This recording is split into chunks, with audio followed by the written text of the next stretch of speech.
When you've completed this lesson, you should be able to simplify an expression, that is, being aware of the order of operations. You'll be able to rearrange formulas so that one variable is isolated.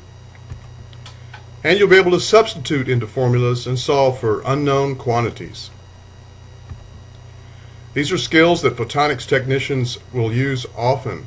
They're used algebraic expressions that have variables, constants, and operations in them. You'll solve for desired variables and constants in those expressions.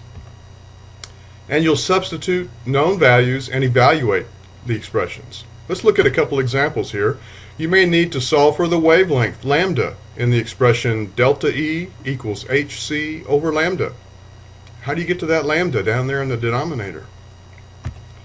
Or you need to find the mirror curvature r sub 1 in the formula g1 equals 1 minus L over r1. Again, how would you get r1 all by itself on one side of the equation? Well, we'll find out in this module. Here's an example problem that photonics technicians solve. Measuring an argon laser cavity with a length of 50 centimeters, and you know the reflectivity of the two mirrors are 0.998 and 0.9575, and you measure the loop gain to be 0.969 with a cavity loss of 8%. Well, you have this wonderful formula. The loop gain, G sub L, is equal to the product of the reflectivities of the two mirrors times the amplifier gain squared times 1 minus the round-trip cavity loss. But you don't need the loop gain, G sub L, you need G sub A, the amplifier gain. How are you going to solve for amplifier gain, G sub A? In this module, you will learn how to do that. In mathematics, we use formulas as a way of symbols to write a sentence. Consider these examples. For example, you may have recalled the formula P is equal to 2L plus 2W. Well, that's really the same as a sentence that says the perimeter of a rectangle is the sum of twice its length and twice its width. Or I is equal to PRT.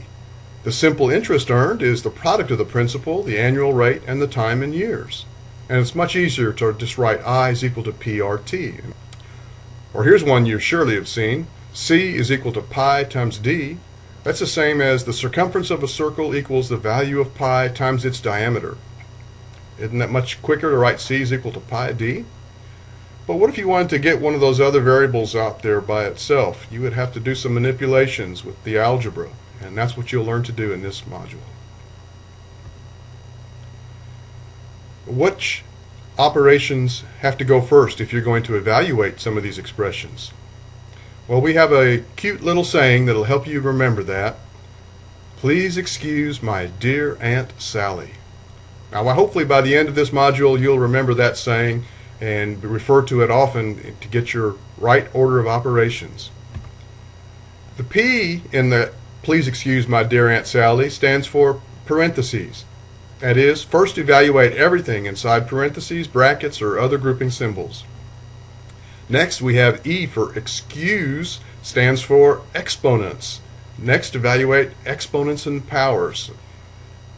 M and D, and my dear, stands for multiplication and division. And left to right will do those. A and S stands for addition and subtraction, the last operations that you should do in an expression. So that concludes, please excuse my dear Aunt Sally. Let's see an example of how that works. Let's consider the expression 8 minus 3 times the parentheses 5 plus 2 to the fourth power, close parentheses. Which operation should you do first? Well, the please excuse my dear Aunt Sally is going to tell us that the first thing we need to do is look at the parentheses and evaluate what's inside the parentheses. Inside the parentheses is 5 plus 2 to the fourth. And which should we evaluate there first? We should evaluate the 2 to the fourth first because it is the exponent, which is the next thing after parentheses. And 2 to the fourth is equal to 16, so we simplify our expression to 5 plus 16 inside the parentheses. But we're still working inside the parentheses. Now we need to do that addition, which is the only operation left, and so that'll give us 5 plus 16 is 21. The next highest priority is the multiplication of 3 times 21. So that gives us 63. And finally, we're ready to do the last operation, which is a subtraction in this case, and we'll end up with a negative 55. Now, working with equations in algebra, there is a very important concept. As long as you apply the same operation on both sides of the equal sign, the equation remains valid. So we'll see how that works right now. Consider 3x equals 12. Well, you can see that x equals 4 is the solution to that expression. So let's use that as a test case to see whether all the operations that we do on both sides of the equal sign will in fact remain valid. Let's suppose we add 7 to both sides. Sure enough, if we add 3x plus 7 and 12 plus 7, on the right side we get 19. And on the left side, we'll say 3 times 4 will be 12 plus 7. And sure enough, 19 equals 19. And the equation is still valid if we add to both sides. How about if we multiply both sides? So if we multiply both sides by 8, then 8 times 12 is 96. And 8 times 3x, if we substitute in our solution of 4, we get 8 times 12, and that sure enough is 96. And so we've proven that multiplying by the same number on both sides also produces a valid equation. Suppose we were to square both sides. 3x squared and 12 squared.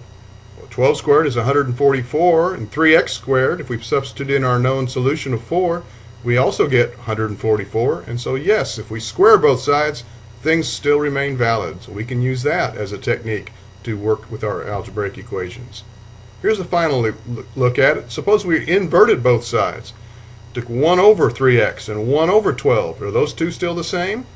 Well, sure enough, 1 over 12 is 0.833, and 1 over 3 times 4 is also 0.833. And so we have shown that even inverting both sides preserves that important relationship that as long as you apply the same operation on both sides of the equal sign, the equation remains valid. Here's a second example, isolating a variable. So let's see if we can apply some of those skills that we've just learned. We're given the formula V is equal to I times R, and we have some test cases of 10 volts and R is equal to 2 ohms. Let's see if we can find the current I in amperes. So we'd like to isolate the I from this expression, V is equal to I times R, which of course is Ohm's law. Well, to isolate the variable I and substitute values for V and R, we need the original formula, V is equal to I times R. We need to divide both sides by R, and you'll see on the right hand side the R's will cancel out, leaving us with just V over R equals I. So now we can simply reverse the order. I is equal to V divided by R, and insert the values that we were given and evaluate and find out what the current will be. And sure enough, 10 divided by 2 will give us 5, and volts divided by ohms is the same as an amp, and so the answer is 5 amps.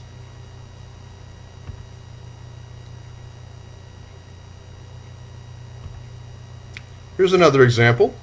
Remember, please excuse my dear Aunt Sally. Formula for volume of a sphere is V is equal to 4/3 pi r cubed. And we are asked to find the formula for the radius, r. So what can we do to both sides of the equation to get r all by itself on one side? The solution is to identify all the operations done to r and undo them one at a time.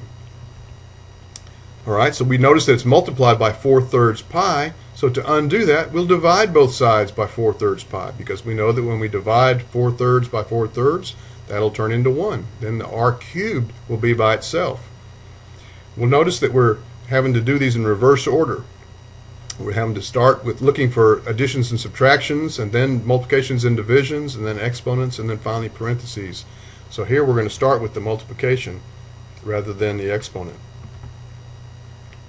because that'll be the next thing we do. Now that we've got the r cubed is equal to 3v over 4 pi, that's the result of v divided by 4/3 pi. Now we can undo that exponent, and to undo the exponent, the r cubed, we take the cube root of both sides. And the cube root of r cubed is equal to r, so we have it.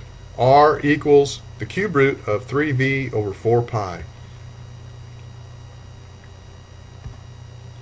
Let's see if we can use that formula in an example. Suppose we had a spherical tank that must contain 6 cubic feet of liquid. We need to find the tank radius to the nearest tenth of a foot. Well, the solution is to use that formula that we just developed.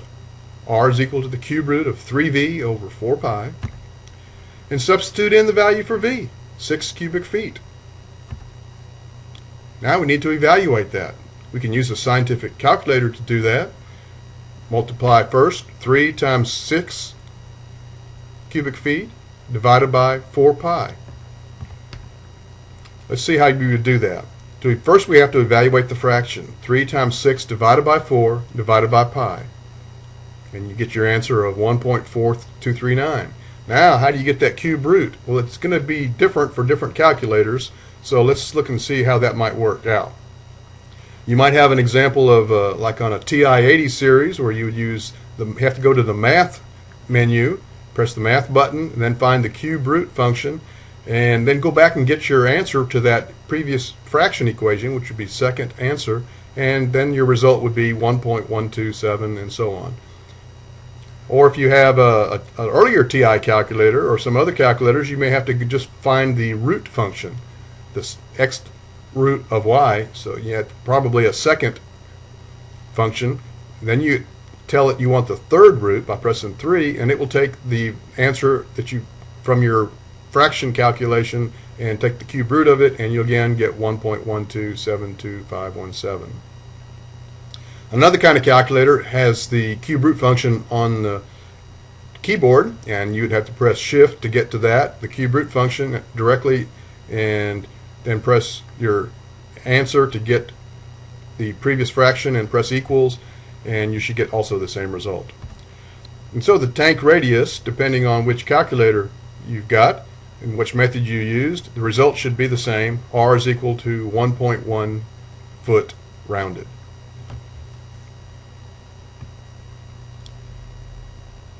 Now let's look at a more familiar formula. Surely you've seen this one. Fahrenheit is equal to 9/5 C Celsius plus 32. Suppose we wanted to find a formula for the Celsius temperature from this formula.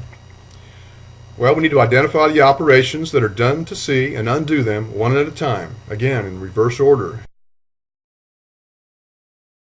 First we'll note that addition of 32. So let's subtract 32 to the term that's got C on it.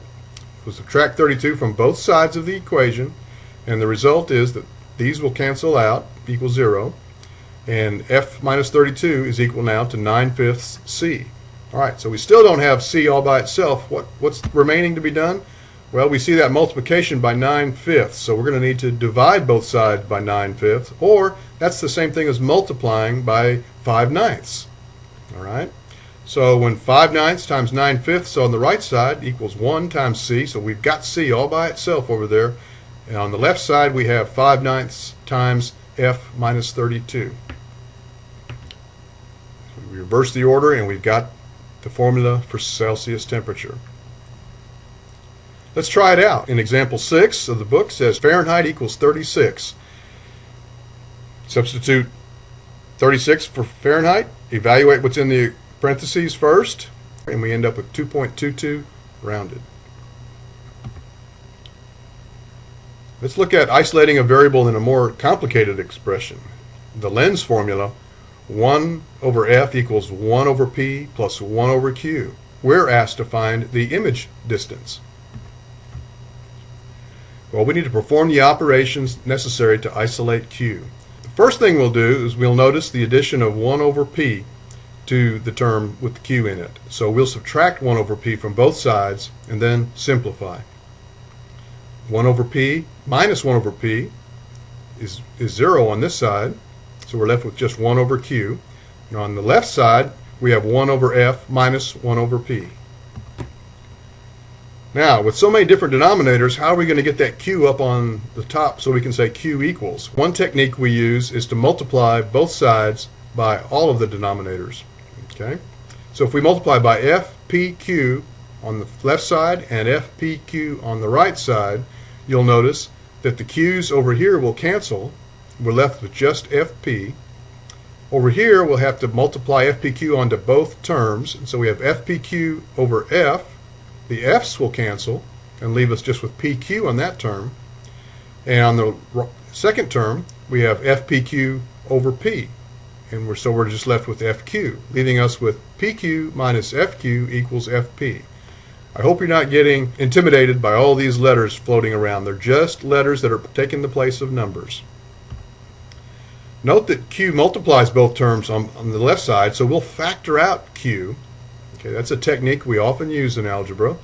If the same thing is multiplied by two terms, we can factor that out inside of a parentheses, and we have P minus F equals FP. But so now, to isolate Q, we have Q multiplied by this expression, P minus F. So we can divide both sides by P minus F, which will cancel the P minus F on this side, leaving us with just Q. And on the right side, we have FP divided by P minus F. And so we have done it. We've isolated Q in that complicated expression. Let's see if we can try it out with some numbers now. Suppose we need to find the image distance Q when F equals 12 millimeters and P is equal to 15 centimeters. We can use our derived formula for Q instead of having to put it into the complicated formula and try to isolate the Q value. So we'll just substitute it in. But first we need to convert F to centimeters because we can't mix millimeters and centimeters in the same expression. So we'll multiply by our unit ratio of 1 centimeters over 10 meters. And you'll see, you remember how we did that in a previous module? And we end up with the focal length is now 1.2 centimeters, which you probably already knew that was the same thing as 12 millimeters. Next, we substitute the values into the formula and evaluate. So we'll substitute 1.2 centimeters for F and 15 centimeters for P, 15 centimeters for P and 1.2 centimeters for F, and evaluate that, and we end up with 1.3 centimeters rounded. So an object 15 centimeters from the lens with a 12 millimeter focal length will produce an image that's 1.3 centimeters from the lens. Now, why did we go through all that trouble of solving for Q? Why not just substitute the values for F and P? Well, in general, you're going to encounter many formulas of this form, and so this exercise was very helpful for us. We'll often see formulas that have 1 over A is equal to 1 over B plus some 1 over C, some three variables A, B, and C. And if you want to isolate one of those, then this technique that you just learned today will allow you to be able to do that. You can always solve for A, B, or C now with using these techniques. As we saw we can have A is equal to BC over B plus C. We could solve for B and have B is equal to C8 over C minus A. Or we could solve for C, and we end up with C is equal to BA over B minus A. And you'll notice that these two look an awful lot like what we solved for with our F, P, and Q expression. For example, and you'll see this later on in your exercises, there's the equivalent capacitance C sub E of two capacitors, C1 and C2, is given by this expression. 1 over CE is equal to 1 over C1 plus 1 over C2. Can you quickly write expressions now for C sub E, C1, and C2? Sure you can. You've got the pattern up right here. You could take each location and match it up with this pattern, and you could write an expression for each of those. Well, why not just solve an equation? Just put the numbers in and evaluate it. Well, sometimes that is probably the best technique to use, because when you only use an expression one time, it's easiest just to go ahead and substitute the values in and determine the value answer. But you're still going to have to use your order of operations. So for example, we have a plastic rod with this expression here. N sub 1 over S1 plus N sub 2 over S2 is equal to N2 minus N sub 1 divided by R. Whew, that's a pretty complicated expression. And we're asked to find the image position S sub 2. Well, we could go through lots of gyrations and try to solve that equation for S sub 2, but I think in this case, since we're only going to do it one time, it's just as easy to work with the numbers, and we can simplify things quite a bit quickly. So we'll substitute the values in that are given and then solve for S2 in all the expression. So here we've substituted the n sub 1 of equal to 1, and the n sub 2 is equal to 1.48. The s sub 1 is 20.0 centimeters, and then also the n sub 2 and n sub 1 and the r value over here on the right. Now we need to start evaluating. Well, we can actually subtract that ratio, that fraction from both sides even before we evaluate it, and we'll end up with an expression of 1.48 over S2 is equal to 0.48 over 4 minus 1 over 20, and we pull the units out since both of them have units of 1 over centimeters, so we can work with the expression in here all by itself, and we'll end up with 0.07 times 1 over centimeters, and that's going to equal 1.48 over S2. So if we invert both sides now, remember where we learned that you could invert both sides of the equation and it remains valid? So we'll invert S2 over 1.48 and invert 0.07. And now we can multiply both sides by 1.48, isolate S2, and we have 1.48 divided by 0.07 centimeters equals 21.1 centimeters. Now let's return to that opening scenario with that big complex expression and see how we can solve for G sub A. First thing we need to do is reverse the order so we can get G sub A on the left side. That'll just help us out in the end. And then we'll divide both sides by r sub 1 times r sub 2 times 1 minus alpha, because that's what's multiplying G sub A. That'll leave G sub A squared all by itself. And the right-hand side then, since we've divided G sub L by that same expression, is G sub L divided by R sub 1, R sub 2 times 1 minus A. Now to undo that G sub A squared, we'll take the square root of both sides. Taking the square root of a number that's squared just gives you the number. And we simplify and substitute our values in, and we have all those values inserted and come up with the square root of 1.1022, which is equal to 1.05. So the amplifier gain is about 105%. Now let's look at some of the practice exercises at the back of this book and see if you can put to use what you've learned in this unit. As before, we'll not solve every single one of the practice exercises, but just enough to give you some confidence. Let's look at exercise 1. Given the formula n equals c over v and the speed of light, find the speed of light in a glass having n equals 1.5. So what will v be? We have to isolate v. To find the general formula for v, let's multiply both sides by v and divide both sides by n. In other words, multiply by v over n. And you'll notice that the n's will cancel on this side and the v's will cancel on this side, and we'll end up with v is equal to c over n.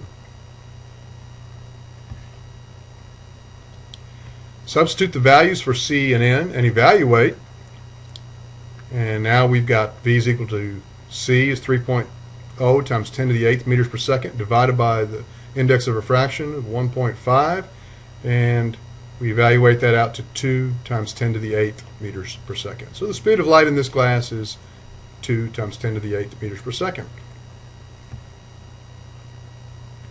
Now for a total hospital expense in exercise 3, you have an expression that says that E is equal to the total hospital expense minus D, the deductible, times 1.0 minus P, the percentage that's of the remaining amount that the company pays, plus the deductible. And we're asked to find the total expense. So we're going to have to substitute our values in and operate them in the right order. So we substitute in, and what's the first thing we should do? You're looking for parentheses, right? So first evaluate inside the parentheses and the brackets. 5,000 minus 100, which leaves 4,900. And here's another parentheses. We need to evaluate that right away. That's 1.0 minus 0.8, which leaves 0.2.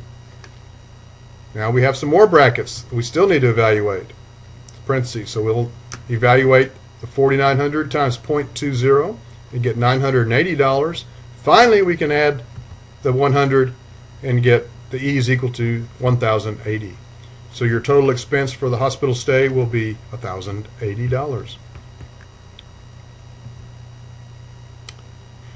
All right, so exercise 5 gives you another example of applying the formula. N sub F equals 1.33 and the thickness T of a soap film. The second order reflection appears with a green wavelength of lambda equals 540 nanometers. What is the estimate of the soap film thickness, T? So we're going to have to get T out of that expression all by itself. We can substitute values first and evaluate, thinking that we might only do this one time, or we can solve for T first. Let's solve for T because it's a good exercise for us here.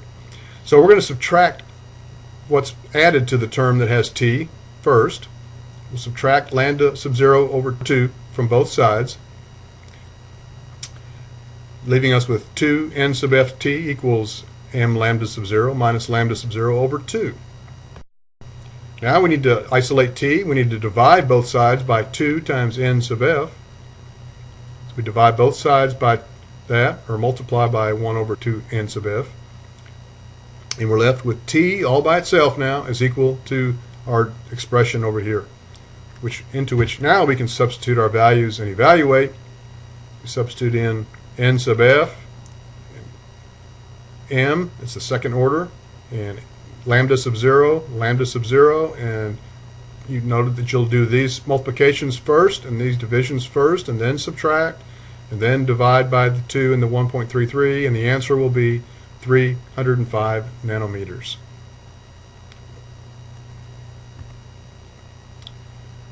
Here's that expression I promised you.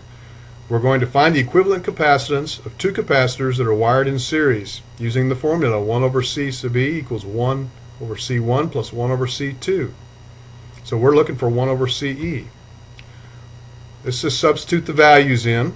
That's one way to solve that. We have 1 over CE is equal to 1 over 2.3 microfarads and 1 over 6.5 microfarads, which we can pull out the 1 over microfarads, and the result of the numbers will be 0.5886 that you can evaluate with your calculator. And you'd have to invert both sides in order to find C sub E, because C sub E is, we don't want 1 over C sub E, we want C sub E. So that'll be 1 over 0.5886. And the microfarads comes up, and the answer is 1.7 microfarads. But another method is to use that formula we derived earlier. 1 over A is equal to 1 over B plus 1 over C. So we can use that first option of A is equal to BC over B plus C, since we're looking for A, the very first term here, right? We're looking for the C sub E. So C sub E now will equal C1 times C2, the product of those two denominators, divided by the sum of those two denominators. We substitute our values in of 2.3 microfarads and 6.5 microfarads, and the result is 1.7 microfarads, just as before. Okay, so that concludes our treatment of Module 3 for this course, and I know that you're going to have a lot of confidence now to do a lot of algebraic expressions and be able to manipulate and substitute and evaluate whatever algebraic expression comes your way. And you'll do a lot of that in the course to come, so I hope that you'll practice these exercises and complete the rest of them on your own. All right, see you next time.